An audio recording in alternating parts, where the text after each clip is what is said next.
Hello everyone. So welcome to the next video in the playlist in which we are solving this problem 4.8a from the book Financial Accounting. And this is the third video, third part in which we are solving.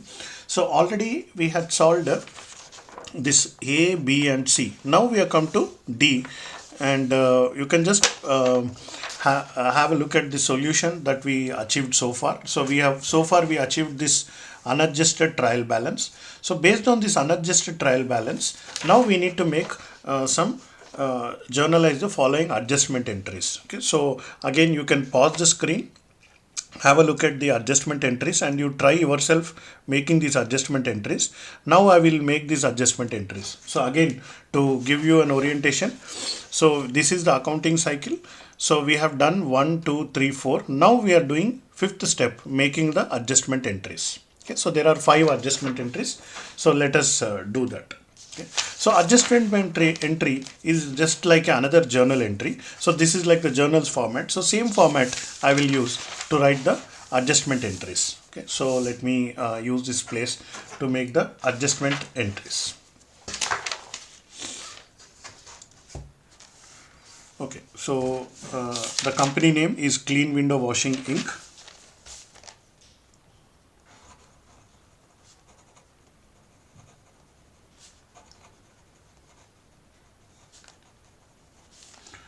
And under this I am making now adjustment journal entries, and this is the date is 31st July 2014. Okay, and the format, date and then account and then debit and credit.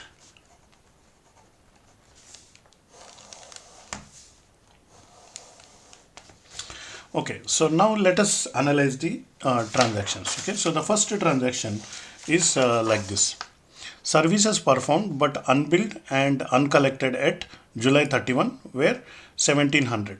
So during the month of July, some services were performed, but bill was not made and bill was not collected.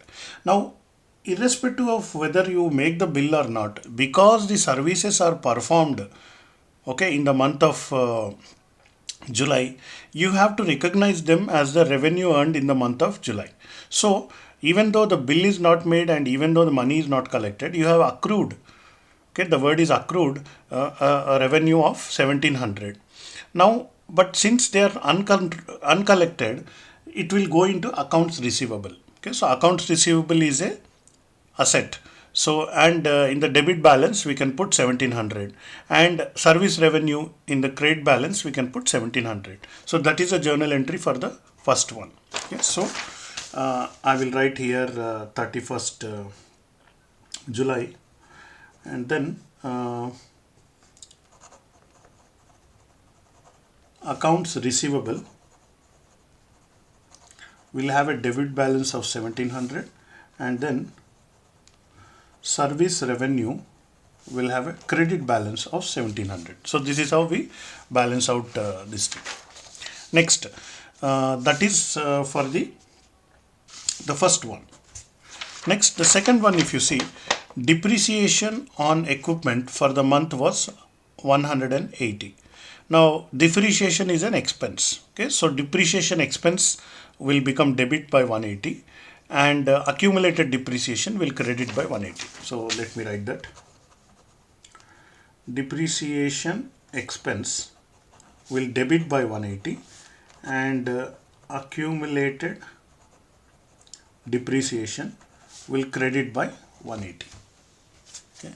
So usually this depreciation is not a transaction, so it has to come under as a adjusting transaction at the end of the accounting cycle. Now 1/12 of the insurance is expired. Okay, now to recollect your memory, you go to the this transaction on July 5th. So they paid 1800 cash on a 1-year insurance policy effective from July 1. So this is a 1-year insurance policy and 1800 is the cash paid.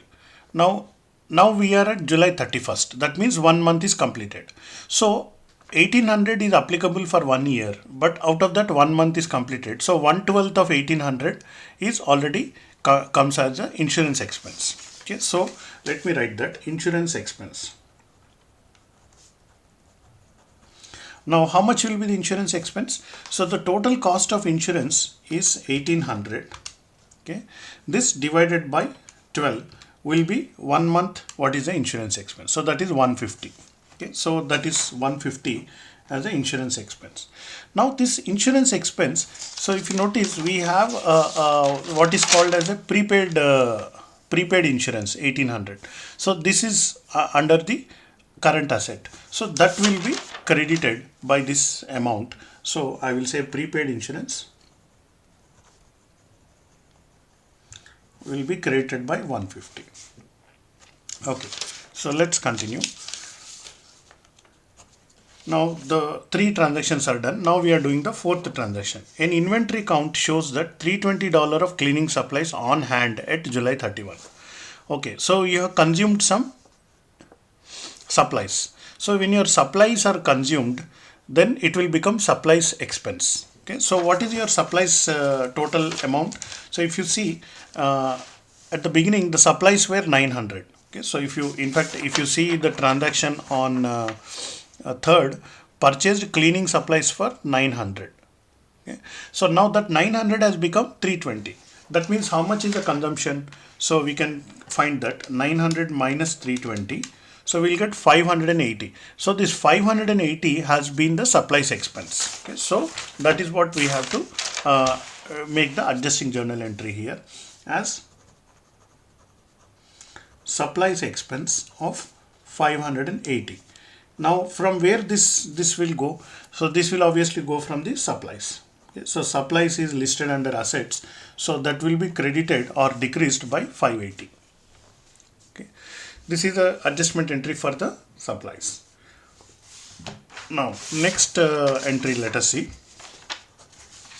So accrued but unpaid employee salaries were 400. Okay, so in the July month, some of the salaries were unpaid. Okay, so that is about 400. Okay, so this obviously goes into salaries and wages payable.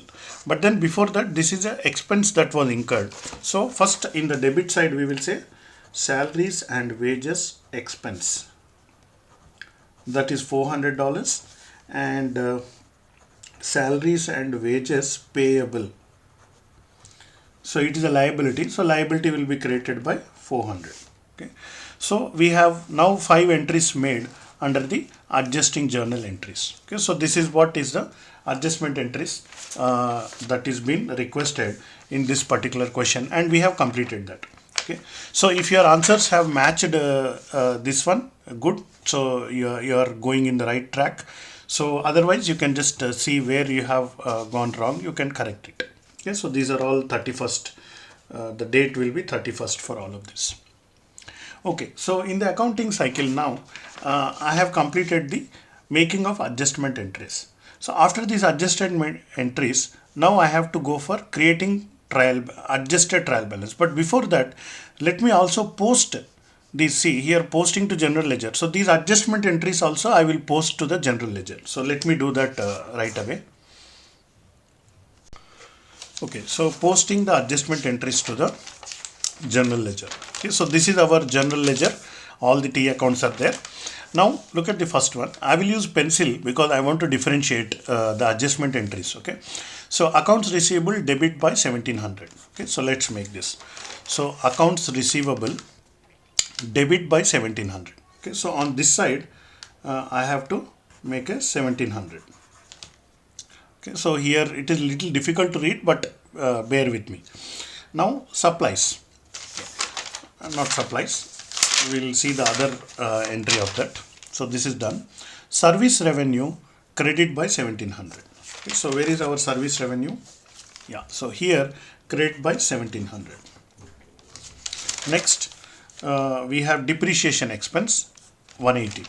So depreciation expense 180 on the debit side. Then accumulated depreciation 180 on the credit side. So let me do accumulated depreciation 180 on the credit side. Next, I have insurance expense of 150. Okay, so the insurance expense, I will record it as 150 here, and then prepaid insurance will be created by 150. Okay, so I have completed these two. Supplies expense 580 debit. Okay, so supplies expense 580 under the debit balance, and then supplies is 580 under credit balance. So I have done these two entries also now. Next, salaries and wages expense of 400. So I have salaries and wages expense of 400, and I have salaries and wages payable credit by 400. Okay, so this is the last journal entry that I made. So now I created adjustment journal entries and I posted all these 10 numbers onto the general ledger. Now the general ledger balances will change. So let us see. Cash remains same, whereas the accounts receivable balance now has become, I will write it here. So 4600 1700 I have to add. Okay, so 4600 was my previous balance. Now 1700 is my new balance. So 6300. Okay. So next, supplies. Okay. So supplies 900 minus 580. So that was 320. Okay. So this 320 was also mentioned in the question also. So 320. Now prepaid insurance has a new balance now. So 1800 minus 150. So 1650 is my prepaid insurance. Okay. So next, accumulated depreciation, these are all new entries, so nothing changed. So here we can see the service revenue as a new balance now, that is 6200 plus 1700. So 7900. Okay. So this is my posting of this thing. Okay, so here also the salaries and wages expense has a balance of 2400. Okay, so these are my complete entries in the journal ledger. Okay, so the blue color ones were the original transactions and the pencil ones are the adjusting transactions which are being made. Okay, so now we have completed the this step number 5. Next we are going to create the adjusted trial balance. So I hope you are liking these videos. This is the third video. In the first video we did 1, 2, 3. In the second video we did the fourth step. In this third video we have done this fifth step. In the next video we will do the adjusted trial balance. Okay. See you in the next video. Thank you.